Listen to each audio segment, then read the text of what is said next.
तो एपिसोड के स्टार्ट में मार्वल के जहर लोगों के बाद हम लोगों को वही लेडी लोकी दिखाते हैं और साथ में इसके एपिसोड 2 वाली याद होगी टीवी की सोल्जर C-20 होती है जिसको लेडी लोकी ने किडनैप कर लिया था। और ये दोनों अजीब जगह में होते हैं, बैकग्राउंड में डिचिक डिचिक गाने बज रहे होते हैं, बट एक्चुअली में यहाँ सब कुछ फेक होता है, एक इल्यूजन होता है C-20 के माइंड में। बेसिकली लेडी लोकी की पावर होती है जो ये आगे भी एपिसोड में एक्सप्लेन करती है कि ये लोगों के माइंड को कंट्रोल तो करती है बट उनके माइंड को अंदर से भी कंट्रोल करती है। ये उनकी सारी मेमोरीज देख सकती है, उनके माइंड को मैनिपुलेट कर सकती है, उनसे कुल मिला के चैटे कर सकती है। बस ये सब कुछ डिपेंड करता है कि सामने वाले का माइंड कैसा है, कि वो स्ट्रॉन्ग माइंड का है कि कमजोर माइंड का। मतलब वीक माइंड वालों को ये आराम से कंट्रोल कर लेती है बट स्ट्रॉन्ग माइंड वालों में इसको प्रॉब्लम होती है। तो C-20 का माइंड भी थोड़ा स्ट्रॉन्ग होता है। हम देख सकते हैं लेडी लोकी का फेस की काफी फ्रस्ट्रेट हो रही होती है इसको कंट्रोल करते टाइम, बट ये उससे इन्फॉर्मेशन निकलवा ही लेती है क्योंकि एपिसोड 2 में हमें दिखाया गया था कि C-20 के हिसाब से इसने सब कुछ बता दिया था लेडी लोकी को कि टाइम कीपर्स कहाँ हैं, उनसे कैसे मिल सकते हैं। बट यहाँ पर फिलहाल अपने को ये सीक्रेट नहीं बताते, ऑब्वियसली सस्पेंस नाम की भी कोई चीज होती है।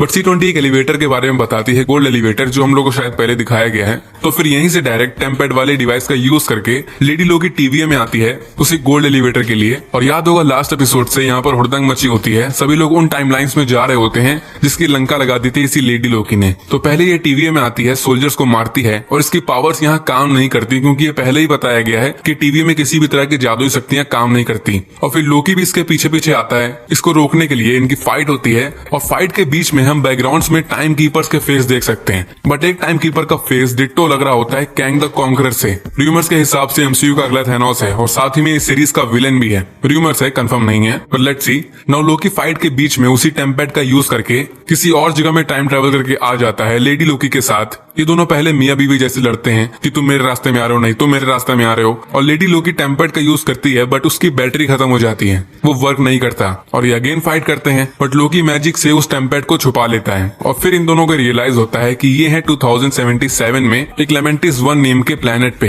एक मून होता है और इनके ऊपर मतलब इसी चांद के ऊपर एक पूरा दूसरा प्लेनेट आके टकराने वाला होता है। लेडी लोकी के हिसाब से ये इतिहास की सबसे बड़ी एपोकलिप्स होती है जो फिलहाल के लिए टेम्पेड में सेव होती है, इसीलिए इनको भागना पड़ता है अपनी जान बचाने के लिए। और लेडी लोकी ट्राई करती है अपनी पावर्स का यूज करके कि लोकी के माइंड को कंट्रोल कर ले, बट लोकी के हिसाब से इसका माइंड बहुत स्ट्रांग होता है एज कम्पेयर टू लेडी लोकी, इसीलिए वो ऐसा कर नहीं पाती। और यहाँ इनके बीच काफी नजदीकियां बनती हुई अब लोकी ने टेम्पेड छुपा लिया होता है तो लेडी लोकी उसको मार नहीं सकती। अब इनको साथ में एक टीम की तरह आना ही पड़ता है वरना दोनों बेचारे इसी चांद पे दबके मर जाएंगे। तो अब ये किसी तरह उस टेम्पेड को चार्ज करने का तरीका ढूंढने के लिए निकलते हैं और रास्ते में फाइनली लेडी लोकी इसको अपना रियल नेम बताती है, सिल्वी। और थ्रू आउट द एपिसोड ये कई बार बोलती है कि इसको लोकी मत बुलाओ, ये लोकी नहीं है। तो अब यहाँ पर वो र्यूमर शायद सही हो सकता है कि ये सिल्वी सच में लेडी लोकी नहीं है बल्कि मार्वल कॉमिक्स की एक और कैरेक्टर है, एन्चेंट्रेस। इसकी पावर्स भी उससे सिमिलर हैं और कॉमिक्स में भी एन्चेंट्रेस सिल्वी नेम से जानी जाती है, वही उसका रियल नेम होता है। सो ये थ्योरी 90% पॉसिबल हो सकती है, आगे पता चल जाएगा। मीनवाइल यहाँ से एपिसोड मुझे थोड़ा बोरिंग लगने लगता है क्योंकि अब हमें बस इन दोनों की मतलब लोकी और सिल्वी की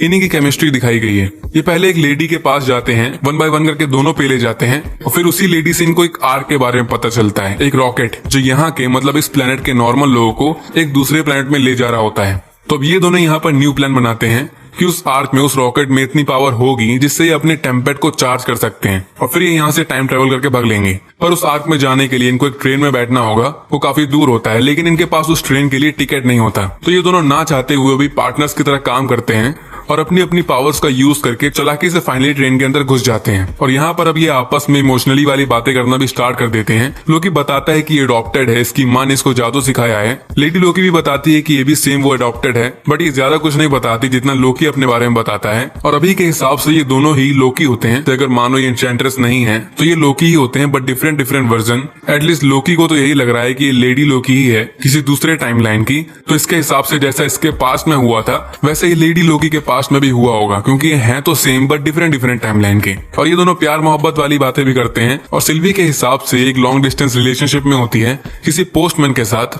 इंटरेस्टिंग। और ये लोकी से भी पूछती है कि क्या तुम्हारा किसी से चक्कर चल रहा है कि नहीं, किसी प्रिंसेस से या फिर किसी प्रिंस से। तो इसका रिप्लाई लोकी देता है कि शायद दोनों। Even more interesting. तो अपना गॉड ऑफ मिस्chief शायद बाइसेक्सुअल हो सकता है अगर इसको कोई प्रिंस पसंद है तो। खैर लोकी चाचा फिर यहाँ थोड़ी पी पा के टल्ली हो जाते हैं और डांस वगैरह करने लगते हैं, गाना गाने लगते हैं। इसी वजह से गार्ड्स को इस पर शक हो जाता है और वो लोकी को ट्रेन से बाहर फेंक देते हैं। सो सिल्वी को भी इसके पीछे पीछे जाना पड़ता है क्योंकि टेम्पेड था उसके पास। लेकिन लोकी दिखाता है कि गलती से टेम्पेड अब पूरी तरह टूट गया होता है, अब वो किसी काम का नहीं है। तो पहले इनका प्लान था कि आर्क वाली रॉकेट में जाके टेम्पेड को चार्ज कर लेंगे और यहाँ से निकल लेंगे, बट अब टेम्पेड ही टूट गया होता है, मतलब इनके प्लान के तो लग गए। सो अब लोकी न्यू आइडिया देता है, न्यू प्लान बनाता है कि ये दोनों उस आर्क को ही जाके हाईजैक कर लेंगे और इस प्लेनेट से सही सलामत निकल जाएंगे उसी रॉकेट का यूज करके, और इनकी जान बच जाएगी क्योंकि अगर ये यहाँ से नहीं निकले तो थोड़ी देर में पूरा चांद उड़ जाएगा। तो ये दोनों उस आर्क में जाने के लिए निकलते हैं और रास्ते में सिल्वी यहाँ लोकी के सामने एक दिल दहला देने वाला राज खोलती है। ये बताती है कि उसी C-20 के माइंड में जब ये घुसी थी तो उसके माइंड में सब कुछ धुंधला था। इसको C-20 की वो यादें निकालनी पड़ी जब उसने टीवीए ज्वाइन भी नहीं किया था, उसकी नॉर्मल लाइफ की यादें। और यहाँ पर टीवीए में हम लोगों को पहले बताया गया था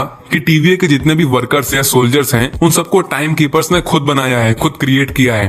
तो अब पता चलता है कि वो सब कुछ झूठ होता है, वो सोल्जर्स वगैरह सब वेरिएंट होते हैं, जैसे ये लोकी और सिल्वी ये दोनों हैं सेम। बस उन सभी सोल्जर्स की पुरानी यादें मिटा दी जाती हैं ताकि उनको कुछ याद ना हो अपनी ओल्ड लाइफ के बारे में और वो अपने आप को टीवीए का ही एक हिस्सा समझे। तो इसके पहले वाली एपिसोड की वो कन्वर्सेशन याद होगी आपको मोबियस और लोकी के बीच, जिसमें मोबियस भी ऐसी ही बातें कर रहा था कि टीवीए ही है उसके लिए जो है, वो और कुछ नहीं जानता, वो यहीं पैदा हुआ था यहीं मर जाएगा। और उसको जेट्स किंग बहुत पसंद थी, तो वो शायद उसकी पास्ट की फेवरेट मेमोरी होगी या फिर वो जेट्स किंग ही करता होगा अपनी पास्ट लाइफ में, इसलिए उसको वो अच्छी लगती है। बट उसकी याददाश्त मिटा दी होती है टीवीए ने, इसलिए उसको कुछ याद नहीं होता।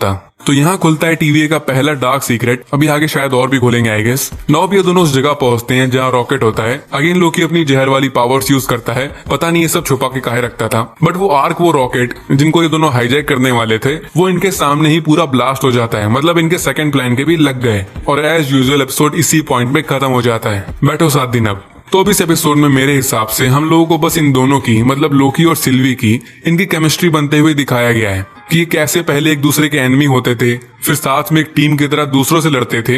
इन्होंने एक दूसरे की जान बचाई होती है, सेल्फिशली सही बट बचाई होती है। और फिर प्यार मोहब्बत वाली बातें भी करते हैं, इमोशनली बातें भी करते हैं। और जैसा एक्सपेक्ट किया गया था वही होता है कि लेडी लोकी इतनी बुरी भी नहीं होती जितनी इसकी इमेज बनाई गई थी पहले एपिसोड से।